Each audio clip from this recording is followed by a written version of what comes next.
Bom, antes de mais nada, quero deixar claro que esse programa é gravado. Se o ariano Jair Bolsonaro tivesse dado uma olhada no horóscopo dele para o ano de 2018, ele leria que os meses de outubro e novembro que passaram registrariam a passagem de Júpiter por Escorpião, o que prometia um movimento agradável e prazeroso na vida sexual. Jamais saberemos se os astros estavam certos. O que todos sabemos é que que pouca gente imaginava é que o ascendente em militar e com Lua em antipetismo, Mercúrio em Velho Testamento e o Saturno em corrente de WhatsApp levariam o deputado ao posto mais alto que qualquer capitão já alcançou no Brasil.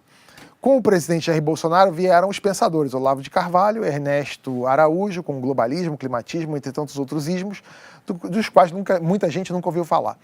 Eu começo com você, Carlos Andreasa, nosso convidado estreante de hoje. Opa. Você percebeu essa onda antes de todo mundo? Essa onda chegando? Eu explico, porque você editou o livro do Olavo, né? E pouca gente levava o Olavo a sério. Eu sempre levei o Olavo a sério, como editor também. Identifiquei lá atrás, não sozinho, né, um grupo de estudos editoriais, a gente identificou que havia uma demanda extremamente reprimida, o mercado editorial não era capaz de atender por livros liberais, de autores liberais e conservadores, ou conservadores. Isso tinha muito a ver com o fato de que o PT naquela ocasião, digamos que 2012, 2013, estava já há bastante tempo no poder, desde 2003. E é normal que haja a formação de grupos insatisfeitos em busca de literatura que informasse, explicasse do que se tratava. E foi nesse sentido que a gente identificou essa demanda. E o Olavo tinha uma obra já publicada, conhecida, era um grande sucesso na internet, extremamente pop, estava hypado, tinha os vídeos dele, milhões de views. E o mercado editorial, embora ele tivesse publicado, não era capaz de atender essa demanda. Ele era publicado por editoras pequenas ou de médio porte. Para mim era muito claro que se a gente pegasse um autor como aquele, a gente ia fazer tiragens muito altas, muito rapidamente e vender muito. Mas eu fui surpreendido porque a gente demorou 4 ou 5 edições em 2013 para atender a demanda. A gente sempre achava que ela era menor do que realmente era e se manifestou num fenômeno extraordinário. Quer dizer, agora o livro está vendendo mais, estou me referindo especificamente ao mínimo que você precisa saber para não ser um idiota, mas ele nunca parou de vender. É um livro que vendeu esse tempo todo, desde 2013, algo como 3 mil exemplares por mês. É uma marca extraordinária. Brasil, 300 mil livros vendidos até agora. Quer dizer, agora nesses últimos meses, desde a eleição do Bolsonaro, ele vendeu 30 mil exemplares. Desde a eleição do Bolsonaro, tem a ver com o fato de que naquela live da Vitória ele botou o livro em cima da mesa, isso repercutiu. Mas é um autor que tem um público, formador realmente de uma geração. Quer dizer, essa onda liberal conservadora, você conseguiu identificar mesmo antes da recessão. Porque eu acho que o período recessivo foi tão forte que aumentou esse ódio ao PT, enfim, fez com que isso ficasse mais exacerbado. Mas, na verdade, ela já estava vindo aí com força. Já vinha sendo gestada há alguns anos, inclusive. Eu participei um pouco do que era o movimento libertário brasileiro.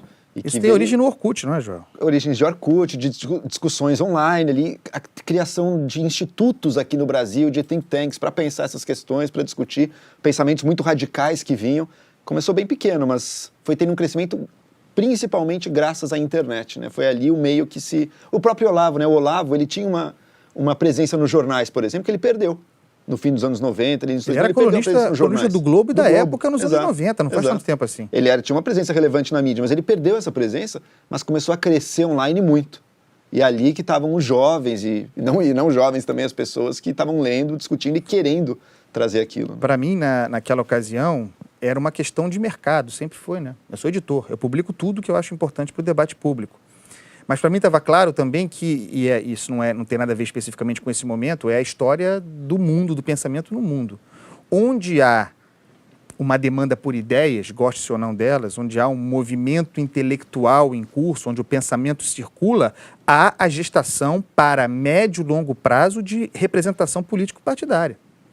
Naquela ocasião, eu não poderia esperar que tão rapidamente, e isso tem tudo a ver com a recessão que precipitou a manifestação desse movimento político-partidário, eu não poderia imaginar que o Jair Bolsonaro seria presidente agora, né? E também devo dizer que não considero o Jair Bolsonaro um aluno ou um seguidor do Olavo de Carvalho daquelas ideias. não O passa por Bolsonaro isso. nunca leu É. o Olavo de Carvalho, talvez os Apesar filhos. do livro estar lá nas lives dele. É muito mais, a meu ver, um símbolo em busca de um lastro, de alguma representação intelectual, da mesma forma que o Paulo Guedes serviu para a economia, do que propriamente algo orgânico. Talvez os filhos do Bolsonaro, um ou outro, tenham lido a obra do Olavo, mas daí é que se possa dizer esse é o ideólogo do movimento bolsonarista. Acho que o movimento bolsonarista é desprovido de lastro ideológico. E é maior, Graça. né? Maior do que o público do Sim. Olavo, especificamente. Agora, mesmo sem ter lido, como é que você explica essa influência, inclusive, para indicar ministros para o governo? Eu não quero dizer que o Olavo, até porque eu estou falando de fora, que ele não tenha sido influente na indicação dos ministros, mas eu acho que ele foi muito mais uma chancela intelectual, que corrobora isso que eu estou dizendo aqui, do que propriamente a origem da ideia. Eu acho que tem outras pessoas ali no ambiente do bolsonarismo, inclusive alunos do Jair Bolsonaro, muito mais próximos, atuantes, influentes junto ao Bolsonaro, Não, você falou especificamente aos alunos filhos. do Olavo. Desculpa, alunos do Olavo, muito mais próximos do Bolsonaro, especificamente dos filhos, especificamente do Eduardo Bolsonaro, que, digamos, é o intelectual da família, que me perdoem os intelectuais, próximos a ele, fazendo essa ponte com a chancela do Olavo. Não acho que o Olavo tenha feito exercício político, pressão política, ou mesmo se mobilizado. Ele botou no Facebook lá, que achava o nome bom. E, de novo, serve de lastro, né? Quer dizer, serve de base. Olha, nós temos para ministérios chaves, porque o Bolsonaro ele é perfeitamente coerente com o que ele falou na campanha. Ele não surpreende nada. Quer dizer, o Ministério da Educação, o ministro da Educação tinha que ser alguém com esse perfil. Ele disse que assim seria. Não é nenhuma Iria surpresa. surpreender se fosse o Mozart. E da mesma forma em relação ao Itamaraty, ao Ernesto Araújo. Então, o Olavo serve, a meu ver, de lastro, de âncora intelectual. Mas isso já estava dado. Esses nomes tiveram um outro encaminhamento passando A pelo gente estava falando você falou da recessão, mas eu acho que porque a gente falou de várias coisas muito legais aqui que eu gostaria de até pincelar todas um pouquinho. Primeira coisa, você falou da recessão, que foi o governo do PT vinha bem, aí teve a recessão. Mas eu acho que o mensalão foi um momento chave, um divisor de águas ali. Porque... Mas no mensalão, Tabet, você não tem a sociedade organizada pedindo mudança. Não. Mas Tava todo mundo, porque a economia estava bombando, Exatamente, então estava as todo pessoas tinham mundo dinheiro no indo bolso. passeando. Eu entendo, mas e eu acho que foi uma também. quebra ali, porque o mensalão, o que aconteceu? As pessoas paravam para assistir TV Senado, TV Câmara. É verdade. E era uma coisa que nunca tinha acontecido no Brasil, pelo menos que eu não lembre na história recente, as pessoas pararem e acompanharem aquilo como se fosse uma novela.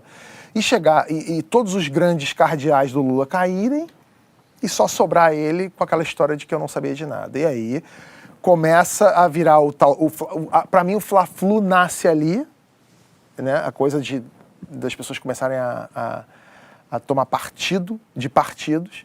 E aí você falou do Olavo. O Olavo escrevia para jornais de grande circulação aqui. Ele começa a ficar segregado dentro da própria imprensa, que começa a escolher um lado. A gente sabe que isso acontece. Eu não sei, eu tenho uma sensação um pouco diferente. Eu acho que teve um divisor ali, mas esse Fla-Flu mesmo começou a partir de 2013, quando a gente teve aquelas grandes manifestações. E depois na eleição em 2014. Que aí sim as redes quando a economia sociais. começa a desandar, a gente viu de fato daí as pessoas acompanhando muito. Acho que lá atrás era muito pequeno ainda, era mais jornalista, gente que gostava de política que começou a prestar Tô atenção. falando de algo mais embrionário. Mas a partir de 2014, sim. Aí eu acho que a TV Senado começou a ter mais audiência e esse Fla-Flu se instaurou. Tem uma recordação de um texto até que eu escrevi para a Folha no começo de 2014, metade de 2014, mentira, falando justamente das primeiras brigas nas redes sociais, as pessoas já se engalfinhando, terminando a amizade em 2014. Eu acho que é ali que realmente... Ali aflorou forte, né? Forte, A Aécio, o Dilma ali aflorou Vocês forte. têm que considerar aí também, nesse mesmo momento, o surgimento da Lava Jato. Sim. Que também é fundamental nessa operação. E nós todos aqui, contando essas histórias, a gente está descrevendo a constituição da persona Jair Bolsonaro. Não. Ele se constitui de todos esses elementos. Quer dizer, ele identifica o antipetismo como algo importante, ele toma para si essa bandeira, toma do PSDB, por exemplo, que nunca assegurou, a bem da verdade, se constitui no antipetista usando a discussão dos valores, dos costumes, a coisa do kit gay, escola sem partido. Que vai pro extremão, né? E aí você vê que, no aspecto de valor, é fundamental porque até aquele discurso memorável do Mano Brown no Palanque, na campanha do Haddad, aquilo ali é exatamente a descrição do que o Jair Bolsonaro fez e de que a esquerda brasileira perdeu o pulso da população brasileira. Quer Não dizer, entendeu o que estava acontecendo. nada contra as agendas defendidas pelo movimento progressista no Brasil. São ótimas, são necessárias, faz parte. Mas o Jair Bolsonaro captou a questão fundamental de valor do brasileiro, de defesa da família, de propriedade privada, de patrimônio imaterial mesmo, que a gente pode considerar religião. E violência. E a segurança pública, Violência, entendeu? E aí depois vem...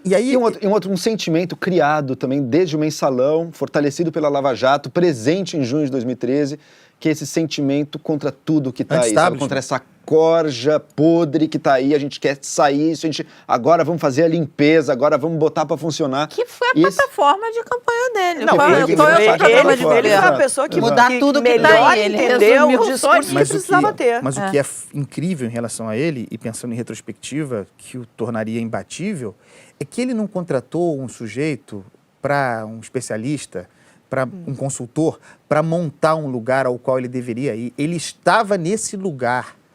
Ele já era isso quando a consciência social, chamemos assim, do brasileiro, a demanda nossa, de modo geral, se deslocou e encontrou esse cara lá, pronto. Mas, Carlos, eu acho que ele ganhou também quando todos o subestimaram.